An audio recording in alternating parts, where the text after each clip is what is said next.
मनाने, वाचेने व सर्व इंद्रियांनी ज्यांचा भजन प्रवाह इंद्रादी देवांच्या मार्गाकडे आहे, त्यांचा देह पडता क्षणीच त्यांना स्वर्गात देव शरीर मिळते. श्राद्ध पक्षादी जी पितरांची व्रते आहेत, ती व्रते जे अंतःकरणपूर्वक पाळतात, ते मेल्यावर त्यांना पितृलोकाची प्राप्ती होते. भूतखेतादी क्षुद्र देवता हीच ज्यांची श्रेष्ठ दैवते आहेत व त्यांची ज्यांनी जारण मारण, उच्चाटन इत्यादी तामस कर्मांनी उपासना केली आहे, त्यांचे शरीर पडताच त्यांना भूतखेतादिकांची गती मिळते. याप्रमाणे ज्यांनी जशा हेतूने कर्मे केली असतील, ती त्यांना तशी फलद्रूप होतात. मग ज्यांनी डोळ्यांनी मलाच पाहिले, ज्यांनी कानांनी माझ्याच गोष्टी ऐकल्या, मनामध्ये ज्यांनी माझीच कल्पना केली व वाणीने माझे वर्णन केले, सर्व अंगांनी व सर्व ठिकाणी मीच आहे असे समजून ज्यांनी नमस्कार केला, ज्यांनी दान पुण्य इत्यादी जे काही केले ते सर्व माझ्याच उद्देशाने केलेले असते, ज्यांनी माझे ज्ञान करून देणाऱ्या ज्ञानाचा अभ्यास केला, जे आत बाहेर माझ्याच योगाने तृप्त झालेले आहेत, ज्यांना आपले आयुष्य माझाच लाभ होण्याकरिता खर्च करावयाचे आहे, आम्ही हरीचे दास आहोत असे भूषण मिरविण्याकरिता जे आपल्या ठिकाणी अहंकार घेतात, जे जगात एका माझ्याच लोभाने लोभी आहेत, जे माझ्या विषयीच्या कामनेनेच कामनायुक्त आहेत, जे माझ्या विषयीच्या प्रेमाने प्रेमयुक्त आहेत, जे माझ्या ठिकाणी भुलल्यामुळे वेडे झाले आहेत म्हणून लोकांना जाणत नाहीत, ज्यांची शास्त्रे तर मलाच जाणतात, जे अशा मंत्रांचा जप करतात की त्यापासून त्यांना माझीच प्राप्ती होते, अशा प्रकारे ज्यांनी आपल्या कायिक, वाचिक, मानसिक या सर्व कर्मांनी माझे भजन केले, त्यांना मरण येण्याच्या पूर्वीच त्यांचे माझ्या स्वरूपाशी निश्चय करून ऐक्य झालेले असते. मग मरण समयी ते इतर गतीस कसे जातील? याकरिता ज्यांनी अर्पण करण्याच्या निमित्ताने मला आपला आत्मभाव अर्पण केला आहे, असे माझे भजन करणारे जे आहेत, ते माझ्या सायुज्य मोक्ष गतीस जातात. भक्ताने आपला जीवभाव अर्पण केल्याशिवाय मला आनंद होत नाही. मी इतर दुसऱ्या कोणत्याही उपचारांनी कोणालाही वश होत नाही. येथे जो मी परमात्म स्वरूप जाणले असे म्हणतो, त्यास ते खास कळले नाही असेच समजावे. माझ्या पुढे जो आपला संपन्नपणा मिरवतो, तोच त्याचा उणेपणा आहे. जो आम्ही कृतार्थ झालो असे म्हणतो, तो काहीच झाला नाही असे समजावे. यज्ञ, दान किंवा तप यांच्या योगाने मी सहज भगवत प्राप्ती करून घेईन असा जर कोणाला गर्व झाला असेल, तर त्या यज्ञ, दान, तप इत्यादींची गवताच्या काडी इतकी देखील माझ्याजवळ किंमत नाही. अर्जुना, नीट विचार कर. ज्ञानसंपन्नतेच्या बाबतीत वेदांपेक्षा श्रेष्ठ कोणी आहे का? किंवा शेषापेक्षा अधिक तोंडांनी बोलणारा कोणी आहे का? तो शेष देखील माझ्या अंथरुणाखाली लपून बसतो. दुसरे जे वेद ते परमात्मा असा नाही, परमात्मा तसा नाही असे म्हणून परत फिरतात. परमात्म स्वरूपाच्या ठिकाणी सनकादिक अगदी वेडेपिसे झाले आहेत. तपस्व्यांची निवड करू गेले तर जो महादेवाच्या पंक्तीला बसविता येईल असा दुसरा कोण तपस्वी आहे? त्या शिवाने देखील अभिमान टाकून माझे चरणोदक म्हणजेच गंगा मस्तकावर धारण केली. ऐश्वर्याने लक्ष्मीच्या बरोबरीची दुसरी कोण आहे? ज्या लक्ष्मीच्या घरी श्रियेसारख्या दासी आहेत, त्यांनी भातुकली खेळताना केलेल्या घरकुलास अमरावती हे नाव दिले, तर इंद्रादिक हे त्यांच्या खेळातील बाहुल्या होणार नाहीत का? खेळाचा कंटाळा येऊन जेव्हा त्या दासी घरकुले वगैरे मोडतात, तेव्हा मोठे मोठे इंद्रासारखे देव रंक होतात. त्या ज्या झाडांकडे एवढेसे पाहतात ते कल्पवृक्ष होतात. जिच्या घरातील सन्निध असलेल्या दासींची अशी शक्ती आहे, अशी जी ऐश्वर्याची मुख्य मालकीण लक्ष्मी, तिचीही येथे किंमत नाही. अर्जुना, मग ती जेव्हा आपल्या ठिकाणी असलेल्या ऐश्वर्यांच्या अभिमानाचा त्याग करून सर्वस्वी माझी सेवा करू लागली, त्यावेळी ती माझे पाय धुण्याच्या भाग्याला पात्र झाली. एवढ्याकरिता आपल्या ठिकाणचा मोठेपणा दूरच टाकून द्यावा. शास्त्राध्ययन केल्याचा फुंजा असला तर तो सर्व टाकून जसे काही आपण शास्त्राध्ययन केलेच नाही अशी वृत्ती ठेवावी. जगतात अशा प्रकारचा सर्व प्रकारे लहानपणा जेव्हा घ्यावा, तेव्हा माझे सानिध्य प्राप्त होते. हजारो किरण असलेल्या सूर्याच्या प्रकाशात चंद्र सुद्धा नाहीसा होतो. त्या सूर्यापुढे काजव्यांनी आपल्या यकश्चित प्रकाशाचा डौल कशाला मिरवावा. त्याप्रमाणे लक्ष्मीचा मोठेपणा जेथे चालत नाही आणि शिवाचे तपही जेथे पुरे पडत नाही, त्या परमात्म्याला सामान्य व अजागळ लोक कसे जाणू शकतील. याकरिता परमात्म्यावरून आपले शरीर ओवाळून टाकावे आणि आपल्या अंगी असलेल्या सर्व गुणांचे निंबलोण करावे, तसेच संपत्तीचा पुंज ओवाळून टाकून द्यावा. मग अमर्याद भक्तीच्या उत्कर्षाने मला अर्पण करण्याच्या निमित्ताने एखादे फळ, मग ते कोणत्याही भलत्याच झाडाचे का असेना, भक्त माझ्या पुढे ते दाखवितो आणि ते घेण्याकरिता मी माझे दोन्ही हात पुढे करतो. मग त्या फळाचे देठ काढून न टाकता आदराने त्याचे सेवन करतो. भक्तीच्या उद्देशाने भक्ताने एखादे फूल मला दिले, विचार केला तर मी त्याचा वास घ्यावा, परंतु भक्तीने भुलल्यामुळे प्रेमभरात मी ते तोंडातच घालतो. फुलाचीच काय गोष्ट आहे, वाटेल त्या झाडाचे एक पानच का होईना, मग ते ताजे असले पाहिजे असे काही नाही, वाळलेले असले तरी चालेल, परंतु ते दिलेले पान त्याच्या सर्व प्रेमाने भरलेले आहे असे मी जाणतो आणि भुकेलेला अमृतामुळे जसा संतुष्ट होतो, त्याचप्रमाणे ते पान तितक्या आनंदाने मी खाऊ लागतो. एक वेळ असेही घडेल की पाला खरा पण तोही मिळाला नाही, मग पाण्याचा तर कुठे दुष्काळ नाही ना. ते पाणी वाटेल तेथे विना खर्चाने व मिळविण्याचा काही प्रयत्न न करता स्वभावतःच प्राप्त झालेले आहे. तेच आपले सर्व भांडवल समजून ज्याने मला अर्पण केले, त्याने त्या करण्यात वैकुंठापेक्षा मोठी भव्य मंदिरे माझ्याकरिता बांधली व कौस्तुभ रत्नापेक्षा जास्त तेजस्वी रत्नांचे अलंकार मला अर्पण केले.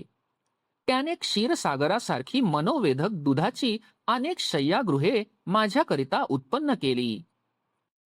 त्याच्या त्या करण्यात कापूर, चंदन इत्यादी सुगंधी पदार्थांचा मेरू एवढा मोठा डोंगर त्याने मला अर्पण केल्याप्रमाणेच होते. त्याने आपल्या हाताने माझ्याकरिता सूर्याला दीपमाळेवर लावले. त्याने गरुडाच्या सारखी वाहने, कल्पवृक्षांचे बागीचे व कामधेनूंचे कळप मला अर्पण केले. मला अमृतापेक्षा रसभरीत अशी पुष्कळ पक्वान्ने त्याने नैवेद्यास दिली. मी भक्तांच्या थेंबभर पाण्याने याप्रमाणे संतुष्ट होतो. अर्जुना, हे तरी सांगावयास कशाला पाहिजे. तुम्हीच आपल्या डोळ्यांनी पाहिले आहे की मी पोह्यांकरिता सुदान देवाने आणलेल्या पुरचुंडीच्या गाठी आपल्या हाताने सोडल्या. मी एक भक्तीच ओळखतो, मग त्या ठिकाणी लहान थोर अशी निवड करीत नाही. आम्ही वाटेल त्याच्या भक्तिरूपी मेजवानीचे पाहुणे होतो. बाकी पान, फूल, फळ यांचे अर्पण करणे ते मला भजण्याचे केवळ निमित्त आहे. वास्तविक पाहिले तर आम्हाला आवडते ते भक्तांच्या ठिकाणी असलेले शुद्ध भक्ती तत्वच होय. म्हणून अर्जुना, प्रथम तू आपली बुद्धी वश करून घे. असे जर करणे असेल तर मग सहजच आपल्या मनोरूप देवळामध्ये तू मला विसरू नकोस. जे जे काही व्यवहार तू करशील किंवा शब्दादी विषयांचा अनुभव घेशील किंवा अनेक प्रकारच्या यज्ञरूप कर्मांनी हवन करशील किंवा विशिष्ट योग्यता पाहून दाने देशील अथवा आपल्या नोकरांना वेतने देशील किंवा तप वगैरे साधने किंवा व्रतांचे आचरण करशील, तात्पर्य जे जे कर्म जसे तुझ्याकडून स्वभावतः घडेल, मग ते सांग असो अथवा असांग असो, ते सर्व कर्म माझ्या प्रित्यर्थ आहे अशा समजुतीने कर. परंतु अमुक कर्म मी केले अशी कर्तृत्वाची आठवण आपल्या मनामध्ये मुळीच ठेवू नकोस. याप्रमाणे सर्व कर्मे शुद्ध करून मला अर्पण कर. मग ज्याप्रमाणे अग्नीच्या कुंडामध्ये टाकलेले बी अंकुर उत्पन्न करू शकत नाही, त्याचप्रमाणे मला अर्पण केलेली बरी वाईट कर्मे काहीच फळ देत नाहीत. अर्जुना, ज्या वेळेला कर्मे अर्पण न केल्यामुळे शिल्लक राहतात, त्या वेळेला त्यांचे फळ सुखदुःखांच्या रूपाने तयार होते व ते भोगण्याकरिता एखादा देह घ्यावा लागतो. ते कर्म ज्या क्षणी मला अर्पण केले त्या क्षणीच जन्म मरण पार नाहीसे झाले आणि जन्म नाहीसा झाल्याबरोबर जन्मानंतर येणारे कष्टही नाहीसे झाले. म्हणून अर्जुना, याप्रमाणे ही सोपी युक्ती तुला दिली आहे, ती याच क्षणी अंमलात आण. ती जर उद्या अंमलात आणू म्हणून म्हणशील तर कर्मरहित होण्यास तितकाच जास्त वेळ लागेल. वर सांगितलेली युक्ती अंमलात आणली असता देहरूपी बंदीखान्यात पडावे लागत नाही आणि सुखरूप जे माझे स्वरूप त्याच्याशी अनायासे ऐक्य होते. भक्त ज्याचे स्वरूप बनतो तो मी कसा आहे म्हणून विचारशील तर तेही सांगतो, ते ऐक. जो मी सर्व प्राण्यांमध्ये सारखा व्यापून राहिलेलो आहे व जेथे आपला व परका असा भेद नाही, अशा प्रकारे सर्व समान असणारा जो मी, त्या मला जाणून जे कर्तृत्वाच्या अहंकाराचे ठिकाण नाहीसे करतात व मनोभावाने कर्मे करून तद्वारा माझे भजन करतात, ते देहात वावरताना दिसतात, परंतु त्यांच्या ठिकाणी देह तादात्म्य नसते. ते माझ्या ठिकाणी रंगलेले आहेत आणि मी त्यांच्या अंतःकरणात संपूर्ण आहे. आपल्या विस्तारासह वटत्व ज्याप्रमाणे वडाच्या लहानशा बी मध्ये असते आणि त्याचप्रमाणे ते लहानसे बी ज्याप्रमाणे वडाच्या झाडातही असते, तसे आमच्यात आणि भक्तात परस्परामध्ये बाह्य नामरूपात्मक देहदृष्टीने भेद आहे. वास्तविक विचार केला तर अंतरंग आत्मदृष्टीने ते आणि मी एकच आहोत. आता उसने मागून आणलेले दागिने जरी अंगावर धारण केले तरी त्या दागिन्यांविषयी घालणाऱ्याच्या मनात जशी उदासीनता असते, तसे ते भक्तही आपल्या देहाविषयी उदासीन असतात. जर ते देहावर उदासीन आहेत तर त्यांनी देह ठेवलाच का आहे? तर त्यांनी तो देह ठेवलेला नाही, परंतु केवळ त्यांच्या उरलेल्या आयुष्याने धरून ठेवला आहे.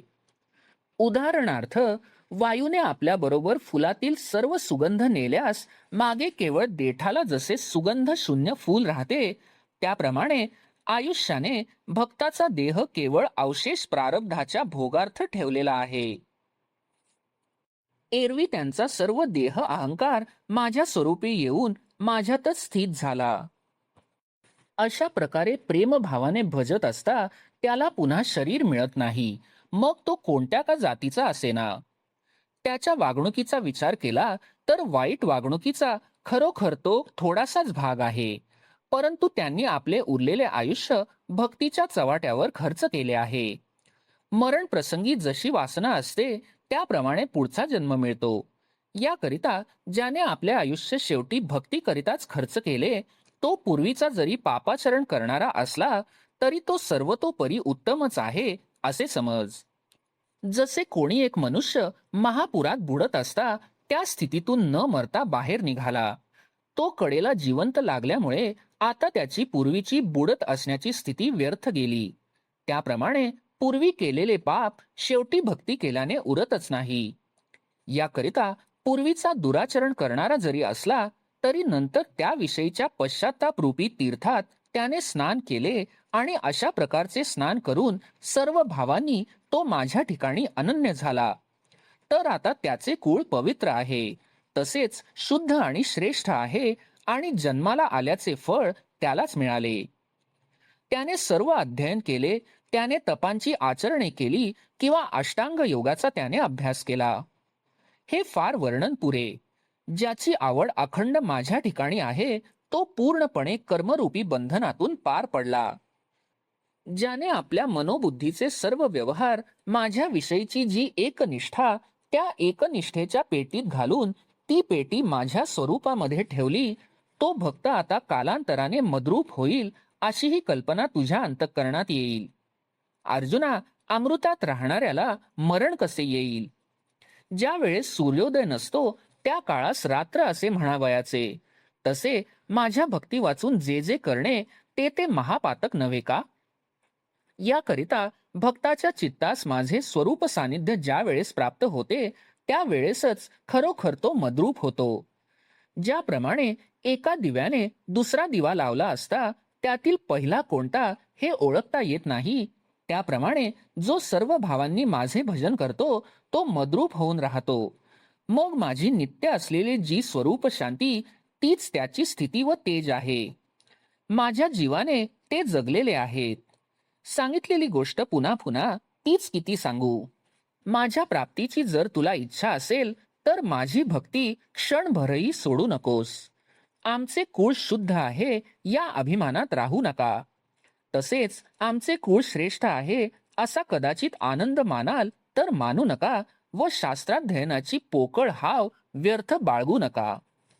उत्तम सुस्वरूपाने व तारुण्याने मस्त का व्हावे? संपन्नपणाचा डौल कशाला मिरवावा? माझ्याविषयी एक भक्ती जर नसेल तर हा सर्व पसारा निष्फळ आहे. धान्य वाचून पिशा असलेली कणसे दाट एकसारखी आली तरी त्याचा काय उपयोग? शहर चांगले आहे पण त्यात वस्ती नसेल तर त्याचा काय उपयोग? सरोवरातील पाणी आटावे किंवा रानामध्ये एका दुःखी मनुष्याची दुसऱ्या दुःखी मनुष्याशी गाठ पडावी, अथवा एखाद्या झाडाला वांस फुलांचा बहर यावा, सर्व ऐश्वर्य अथवा कुळ व जाती यांचा डौल हा त्याप्रमाणे आहे. ज्याप्रमाणे एखादे शरीर सर्व अवयवांनी पूर्ण असून त्यात फक्त जीवच नसावा, त्याप्रमाणे माझ्या भक्ती वाचून जे जगणे आहे त्याला आग लागो. अर्जुना, या पृथ्वीवर दगड नाहीत काय? हिवराची गर्द छाया ज्याप्रमाणे सत्पुरुष टाळतात, त्याप्रमाणे भक्तिहीन लोकांना चुकवून पुण्य निघून जातात. निंबाच्या झाडाला दाट निंबोळ्या आल्या तर त्या सुबत्तेचा फायदा केवळ कावळ्यांनाच होतो. त्याप्रमाणे भक्तिहीन मनुष्य केवळ पापाकरिताच वाढलेला असतो. अथवा षड्रसयुक्त अन्न खापरात वाढले आणि ते रात्री चव्हाट्यावर टाकून दिले असता ते जसे कुत्र्याच्याच उपयोगाला येते, त्याप्रमाणे अभक्त मनुष्याचे जीवन आहे. जो स्वप्नात देखील पुण्य करण्याचे जाणत नाही, त्याने संसाराच्या दुःखांना आमंत्रणच देऊन ठेवले आहे. याकरिता कुळ उत्तमच असावयास पाहिजे असे नाही. जातीने नीच योनीचा असला तरी चालेल. एवढेच काय, पण देहाच्या नावाने पशुचा देह मिळाला तरी चालेल. मगराने गजेंद्राला पाण्यात धरले, त्याच्या तडाख्यातून सुटण्याकरिता त्याने मोठ्या काकुळतीने माझा धावा केला. त्या योगाने त्यास माझी प्राप्ती झाली आणि त्याचा पशुपणा नाहीसा झाला. ज्या जातीच्या नावाचा उच्चार करणे वाईट आहे, जी जात सर्व निकृष्टात निकृष्ट आहे, त्या पापरूप जातीमध्ये जे जन्मास आले आहेत ते पापी जातीतील अविवेकी दगडाप्रमाणे मूर्ख असेही का असेनात, परंतु सर्व भावाने ज्यांची माझ्या ठिकाणी पक्की भक्ती आहे, ज्यांच्या वाणीत माझीच कथा आहे, ज्यांचे डोळे माझेच रूप पाहण्यात गुंतले आहेत, ज्यांचे मन माझ्याच विषयीचा विचार करीत राहते, माझे गुण ऐकण्या वाचून ज्यांचे कान रिकामे नसतात, ज्यांच्या शरीरातील प्रत्येक अवयवाला माझी कोणती ना कोणती तरी सेवा भूषण होऊन राहिली आहे, ज्या भक्तांची ज्ञानवृत्ती विषयाचे ग्रहण न करता मलाच एकाला जाणते, ज्यांना याप्रमाणे सर्व इंद्रियांचा व्यापाराद्वारा भगवंतांची सेवा करणे प्राप्त झाले, तरच जगण्याची सार्थकता वाटते, नाहीतर जगणे मरणप्राय वाटते.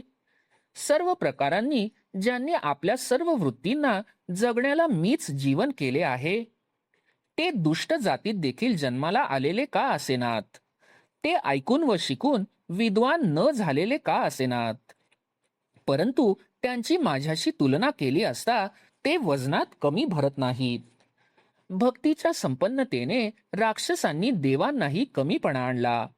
ज्या प्रल्हादाच्या भक्ती महात्म्यासाठी मला नरसिंह रूप अलंकार धारण करावा लागला, त्या प्रल्हादाचा माझ्याऐवजी पुष्कळांनी नेहमी अंगीकार केला. म्हणजेच माझी भक्ती करण्याऐवजी प्रल्हादाची भक्ती केली, कारण मी जे द्यावयाचे ते प्रल्हादाचे वर्णन केले असताही मिळते. एरवी त्याचे खूळ वास्तविक दैत्याचे, परंतु इंद्रालाही त्याच्यापेक्षा जास्त योग्यता मिळत नाही. म्हणून अर्जुना, या ठिकाणी भक्तीच सरती होते, जातीला काही किंमत नाही. राजाच्या हुकमाची अक्षरे ज्या एका कातड्यावर उमटलेली आहेत, त्या तुकड्याच्या मोबदल्यात सर्व पदार्थ प्राप्त करून घेता येतात. प्रत्यक्ष सोने रुपे जरी असले आणि त्याच्यावर राजाच्या हुकमाची अक्षरे नसली, तर त्या सोन्या रुपयाची व्यवहारात नाणे म्हणून किंमत नाही. व्यवहारात राजाच्या आज्ञेचा जोर आहे. तीच जेव्हा राजाच्या हुकमाची अक्षरे असलेला एक चामड्याचा तुकडा प्राप्त होतो, तेव्हा त्याने सर्व माल विकत घेता येतो. त्याप्रमाणे आपला उत्तमपणा त्याच वेळेला टिकेल, त्याच वेळेला सर्वज्ञता मान्य होईल, ज्या वेळेला मन आणि बुद्धी माझ्या प्रेमाने भरून जाईल. याकरिता उत्तम कुळ, जाती अगर वर्ण हे सर्व निष्फळ आहेत. अर्जुना, एक माझ्या ठिकाणी अनन्य होण्यातच सार्थकता आहे. तेच मन वाटेल त्या हेतूने का होईना पण माझ्या स्वरूपात येईल, म्हणजेच मद्रूप होईल असे करावे. आणि एकदा माझ्या स्वरूपात आले तर मागील जाती, कुळ इत्यादी सर्व गोष्टी निष्फळ होतात. ज्याप्रमाणे जोपर्यंत गंगेच्या पाण्याला जाऊन मिळाले नाही, तोपर्यंत नाल्या ओढ्यांच्या पाण्याला नाले, ओढे असे म्हणतात. मग ते गंगेला येऊन मिळाल्यानंतर ते केवळ गंगारूपच होऊन राहतात. किंवा खैराचे लाकूड, चंदनाचे लाकूड, इतर लाकडे ही निवड जिथपर्यंत एकत्र करून ती अग्नीमध्ये घातली नाहीत तिथपर्यंतच होऊ शकते. त्याप्रमाणे क्षत्रिय, वैश्य, शूद्र इत्यादी जाती जिथपर्यंत भक्त माझ्याशी एकरूप झाले नाहीत तिथपर्यंतच वेगवेगळ्या असतात. जसे समुद्रामध्ये मिठाचे कण घातले असता ते समुद्र रूप होऊन त्याचा कणपणा नाहीसा होतो, त्याप्रमाणे जेव्हा सर्व वृत्ती मद्रूप होतात तेव्हा त्या जाती व व्यक्ती यांच्या नावाने शून्य पडते. तिथपर्यंतच शोणभद्र व सिंधू अशी नद्यांची नावे व नर्मदा, गंगा अशी ही नद्यांची नावे राहतात. आणि तिथपर्यंतच पूर्वेकडे व पश्चिमेकडे वाहणारे ओघ असे भेद राहतात, जिथपर्यंत हे सर्व समुद्रात येऊन मिळत नाहीत. कोणत्याही एका निमित्ताने हे चित्त माझ्या स्वरूपात प्रवेश करून राहो. एवढे झाले म्हणजे मग आपोआप मद्रूप होणे निश्चित आहे. फोडण्याच्या उद्देशाने लोखंडाचा घण परिसावर पडला तरी देखील घणाचा संबंध परिसाशी येण्याच्या वेळेस तो घण सोनेच बनून जाईल. त्या गोपींची अंतःकरणे प्रेमाच्या निमित्ताने मला येऊन मिळाली असता त्या गोपी मद्रूप झाल्या नाहीत का? अथवा भीतीच्या निमित्ताने का होईना कंस मला येऊन मिळाला नाही का? किंवा निरंतर वैर करण्याच्या जोरावर शिशुपाल आदिकांनी माझी प्राप्ती करून घेतली नाही का? नातेपणाच्या संबंधानेच या यादवांना माझ्या स्वरूपाची प्राप्ती झाली, किंवा ममत्व ठेवल्यामुळे वसुदेवादिक सर्वांना माझी प्राप्ती झाली.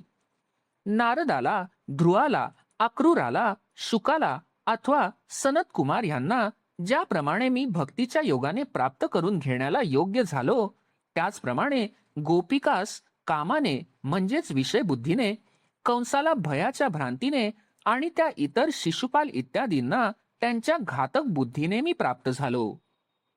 अर्जुना, मी सर्व मार्गांच्या मुक्कामाचे एक शेवटचे ठिकाण आहे. वाटेल त्या मार्गाने माझ्या स्वरूपी येता येते.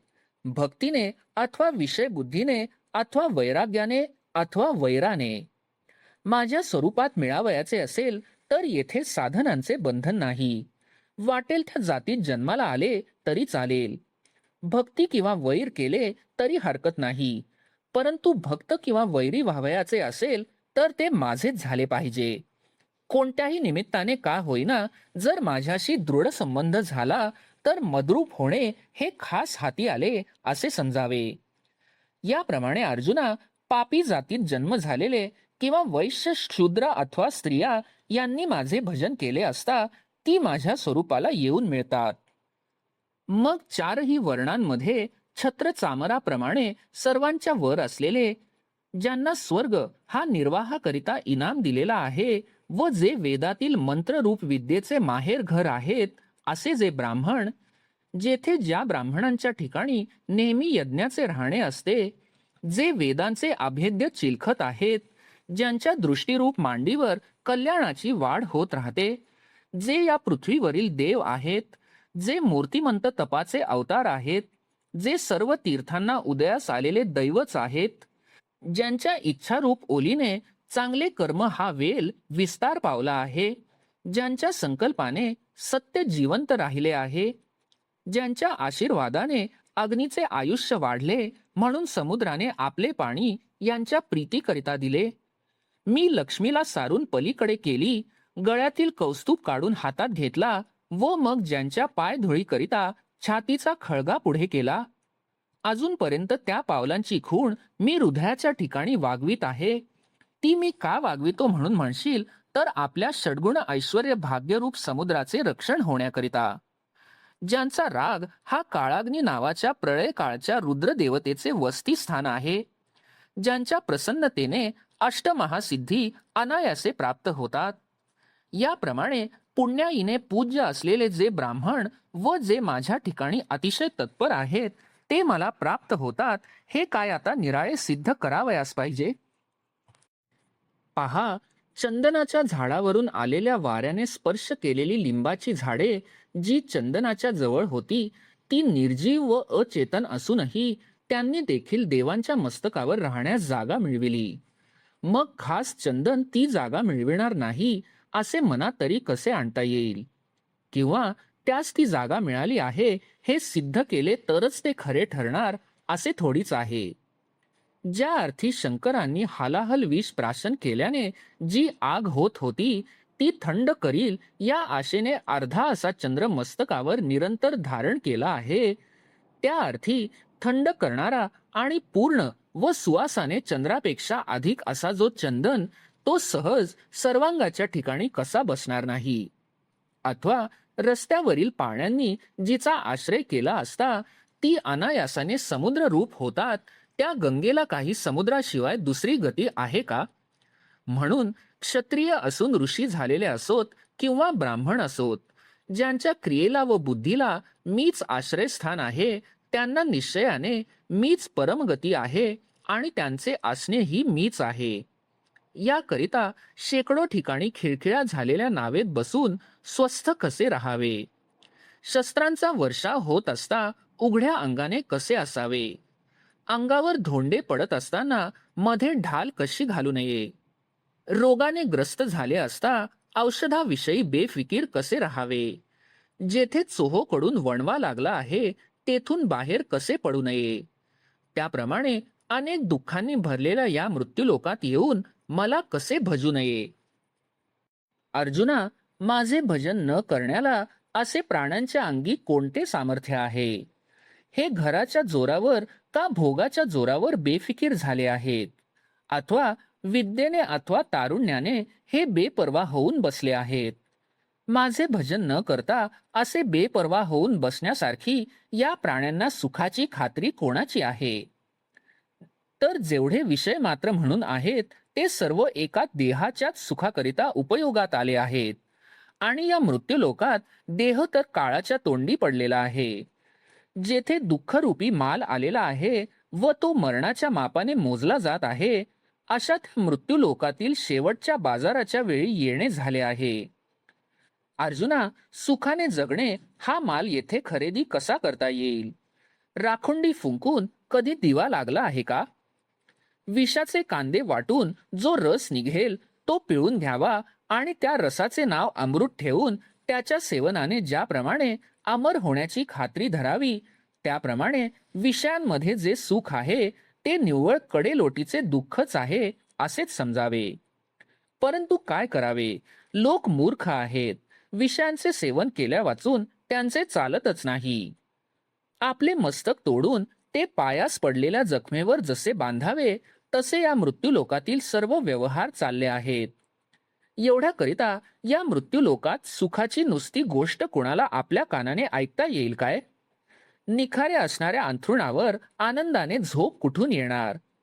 ज्या लोकातील चंद्र क्षयरोगाने ग्रासलेला आहे, जेथे मावळण्याकरिताच सूर्याचा उदय होतो, जेथे दुःख हे सुखाचा पोशाख करून जगाला सारखे छळीत आहे, जेथे मंगल रूप अंकुराबरोबरच त्यावर अमंगल गोष्टीची कीड पडते, जेथे पोटात असतानाच गर्भाला मरण घेरते, जे प्राप्त नाही त्याचे चिंतन करावयास मृत्यूलोकाची वस्ती लावते, ते प्राप्त झाले तेव्हा त्याच वेळी ते अदृश्य पुरुष किंवा गंधर्व नेतात.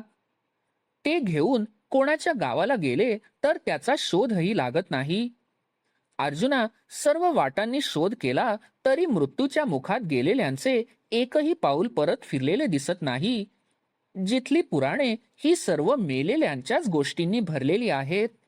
या मृत्यूलोकाची रचना करणाऱ्या ब्रह्मदेवाच्या आयुष्यापर्यंत जेथील क्षणभंगुरतेचा प्रभाव जाऊन भिडतो, हे नाहीसे होणे कसे सरसकट व्यापक आहे असे ठिकाण.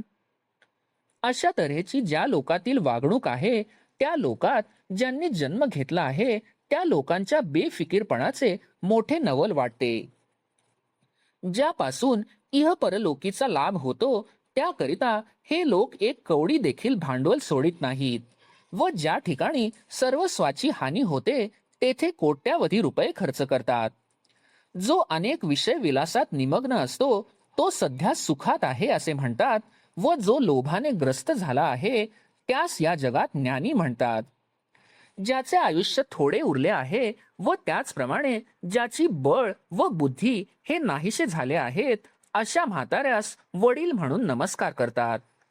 जसजसे मूल वयाने वाढत जाते तस तसे त्याचे आई बाप इत्यादी आनंदाने व कौतुकाने नाचतात. पण वरून जरी ते मूल मोठे वाढताना दिसले तरी वास्तविक पाहिले तर आतून त्याचे आयुष्य सरून जात आहे त्याची त्यांना खंतच नाही. जन्मल्यापासून दिवसेंदिवस ते मूल अधिकाधिक काळाच्या तावडीत जाते. असे असून सर्व आनंदाने त्याच्या वाढदिवसाचा उत्सव करतात व आनंद प्रदर्शक गुढ्याही उभारतात. कोणी कोणाला तू मर असे म्हटले तर ते त्यास सहन होत नाही आणि त्याच्या निवृत्तीचा उपाय न करता मेल्यावर रडत बसतात. पण असलेले आयुष्य व्यर्थ जात आहे हे त्यांना मूर्खपणाने समजत नाही. बेडूक सापाकडून उभा गिळला जात असताना देखील तो बेडूक उडत असलेल्या माशांना पकडण्याकरिता जीभ बाहेर काढून वेटाळीत असतो. तशाच तऱ्हेने प्राणी कोणत्या लोभाने तृष्णा वाढवितात हे कोण जाणे. मृत्यूलोकातील सर्वच न्याय उफराटा आहे. अर्जुना, तू जरी येथे अकस्मात जन्मला आहेस तरी या मृत्यूलोकाच्या रहाटीतून झटकन मोकळा हो आणि या भक्तीच्या मार्गाला लाग. त्या भक्तीच्या योगाने माझे निर्दोष स्वरूप पावशील. अर्जुना, तू आपले मन मद्रूप कर.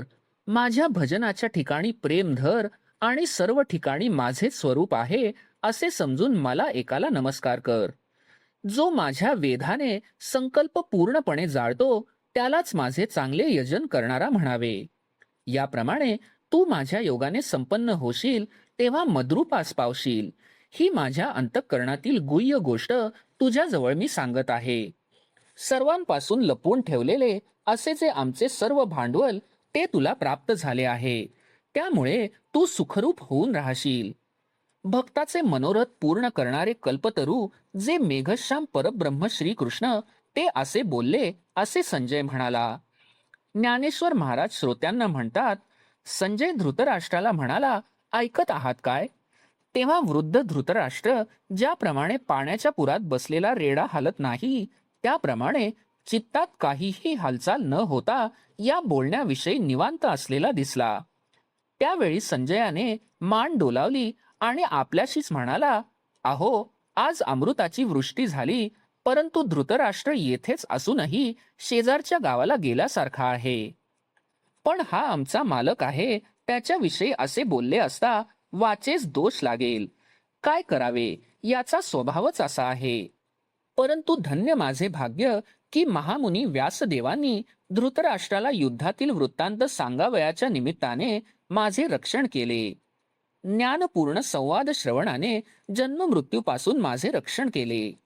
मोठ्या कष्टाने मन आवरून धरून संजय इतके बोलत होता, तोच अष्टसात्विक भाव उत्पन्न होऊन त्यांनी संजयास असे आपल्या अधीन करून घेतले की त्यास ते अष्टसात्विक भाव आवरून धरवेनात. चित्त चकित होऊन आटावयास लागले आणि वाचा जागचे जागी कुंठित होऊन राहिली. पायापासून मस्तकापर्यंत अंगरखा घातल्यासारखे सर्व अंगावर रोमांच आले. अर्धवट उघडलेले डोळे आनंदाचा वर्षाव करू लागले व आत होणाऱ्या सुखाच्या लाटेच्या जोरामुळे त्याचे बाहेरील शरीर कापू लागले. सर्व रोमांचांच्या बुडाशी निर्मळ घामाचे थेंब आले. त्यामुळे जसा एखाद्याने मोत्यांचा जाळीदार अंगरखा घालावा तसा तो दिसू लागला. याप्रमाणे महासुखाच्या भराने जेव्हा जीवदशेची आटणी होण्याची वेळ आली तेव्हा व्यासांनी युद्ध वृत्तांत सांगण्याची केलेली आज्ञा ती आटणी होऊ देईना. त्यावर श्रीकृष्ण व अर्जुन यांचे बोलणे घो घो अशी गर्जना करीत संजयाच्या कानावर आले व त्या बोलण्याने संजय देहस्मृतीवर आला. तेव्हा डोळ्यातील आनंदाश्रू त्याने पुसले व सर्व अंगास आलेला घाम पुसून टाकला व त्याचप्रमाणे महाराज लक्ष द्या असे तो धृतराष्ट्रास म्हणाला. आता श्रीकृष्णाची वाक्ये हीच उत्तम बीजे आणि त्यास संजय याच्या अष्टसात्विक भावाची जमीन मिळाली. त्यामुळे श्रोत्यांना प्रमेय पिकाचा सुकाळ होईल. थोडकेसे लक्ष द्यावे आणि एवढ्याने आनंदाच्या राशीवर बसावे. धन्य आहे त्या कानांची की आज त्यास भाग्याने माळ घातली आहे. म्हणून आपल्या विभूतींची जी स्थाने आहेत ती सिद्धांचा राजा जो श्रीकृष्ण तो अर्जुनास दाखवील. श्री निवृत्तीनाथांचे शिष्य ज्ञानेश्वर म्हणतात, तो प्रसंग श्रोत्यांनी ऐकावा. अध्याय 9 समाप्त. श्री सच्चिदानंदार्पणमस्तु.